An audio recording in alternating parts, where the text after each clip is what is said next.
Welcome back to the Atheist Couples Devotional. I'm Michael. And I'm Crystal. And today we are reading Exodus chapters 11 through 30.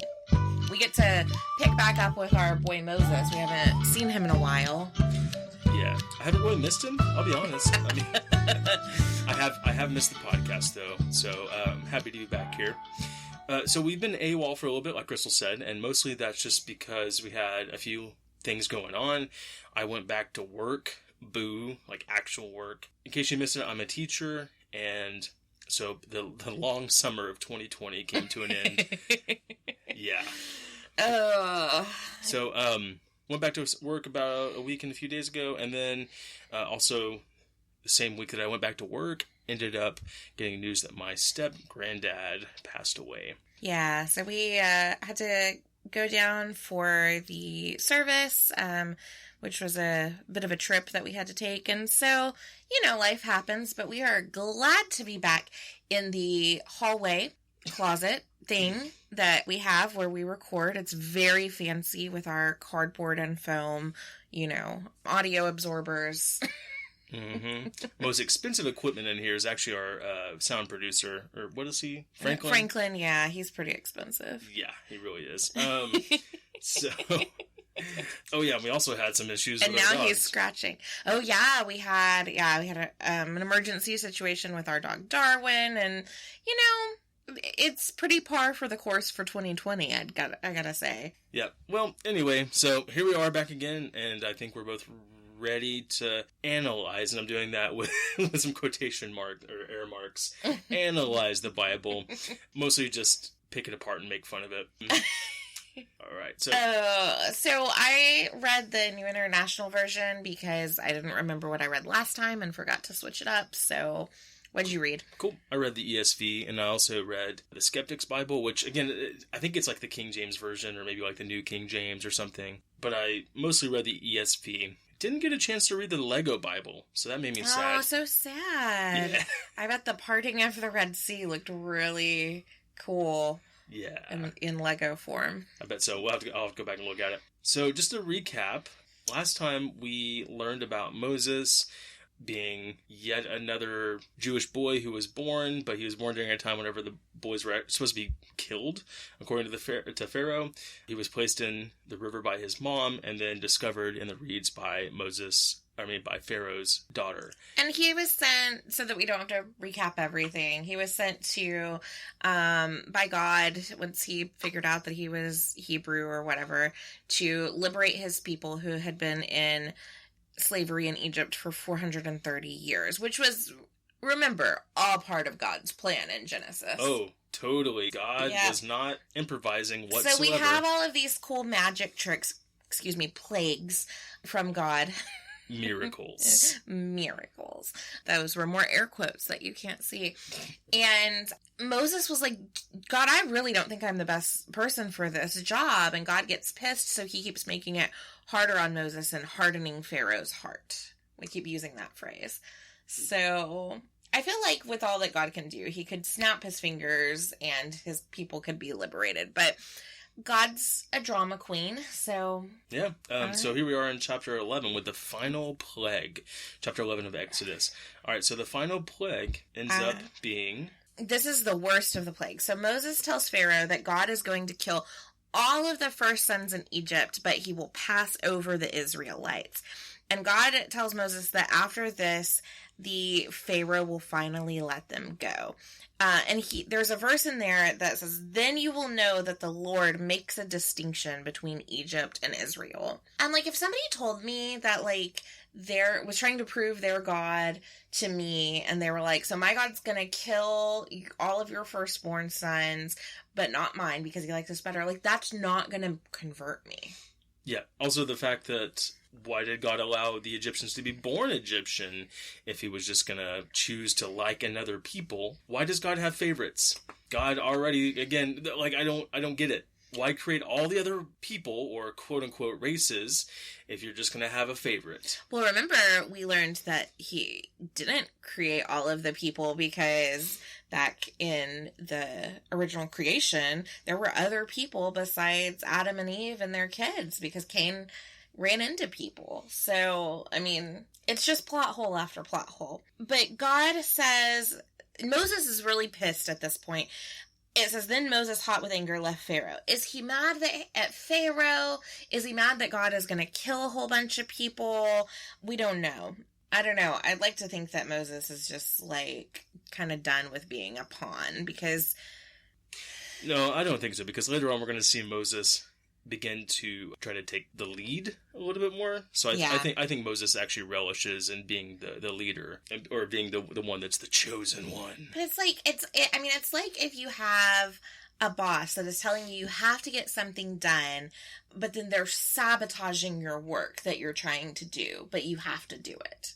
Like, this is what's happening, yeah, right? This is like, you have to make this sale, but then they go and try to sabotage your sale with your client. Like, this is what God is doing to Moses, because Moses, it says again, the very last verse of chapter 11, but the Lord hardened Pharaoh's heart, and he would not let the Israelites go out of his country. God's a double agent, isn't he? He's like a mole. He's putting in these roadblocks in order to keep the Israelites in Egypt, and he's causing all these things to happen. But to what end besides drama? Like, I mean, seriously, to what end?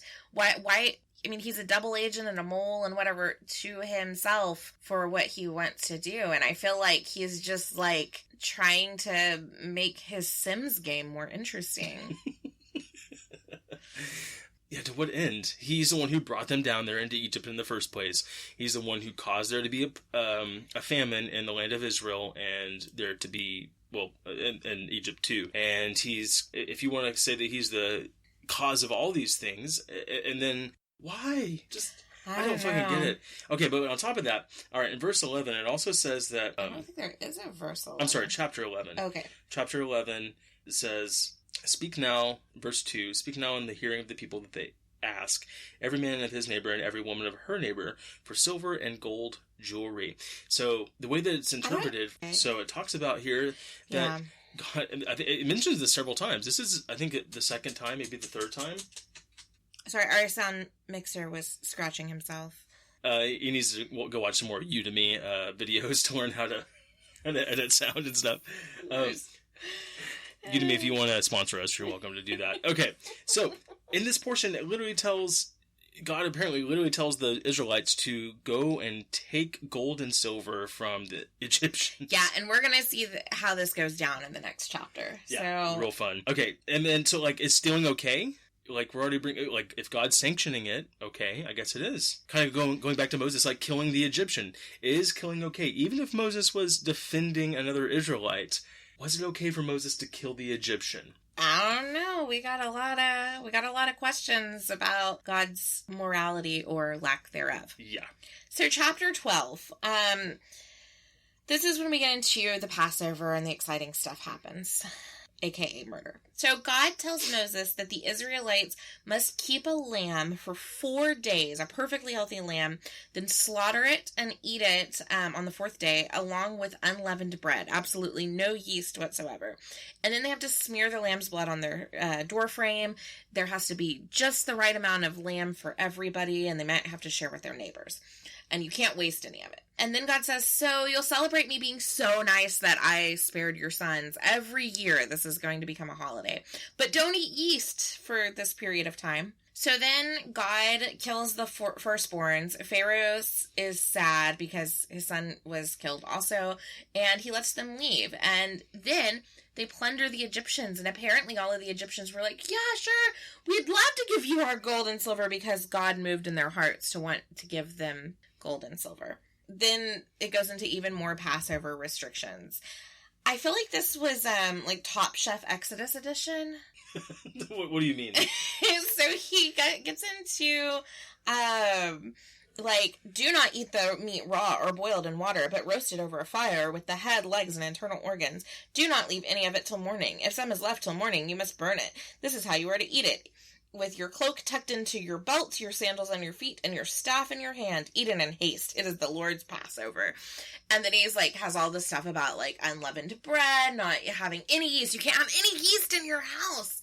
It's really fucking weird. Okay, but what I came to the conclusion of, and I didn't realize this until recently, is the reason why they have unleavened bread is because of how hastily they left Egypt. Mm-hmm. Right? They couldn't let their bread rise. So those of you who are doing your little sourdough projects right now, just be thankful that you didn't have the Passover happen, and you're like, fuck, can't let my yeast, my Steve McYeasty.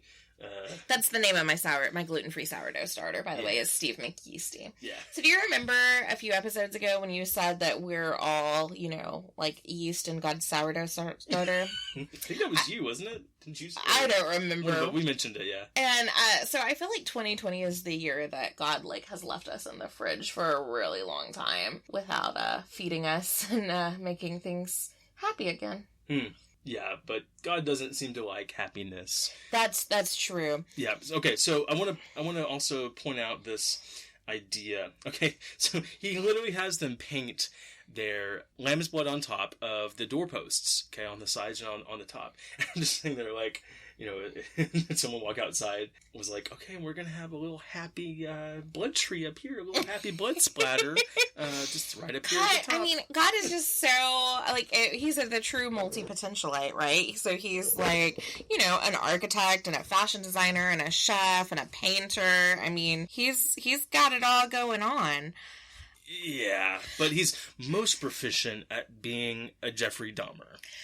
Very true. So they have to mark their houses so that God knows to pass them over. I thought God was omniscient. And I certainly think he would know who his people were. One would think, especially since he's going to have a distinction between them. Fucking dick. Right?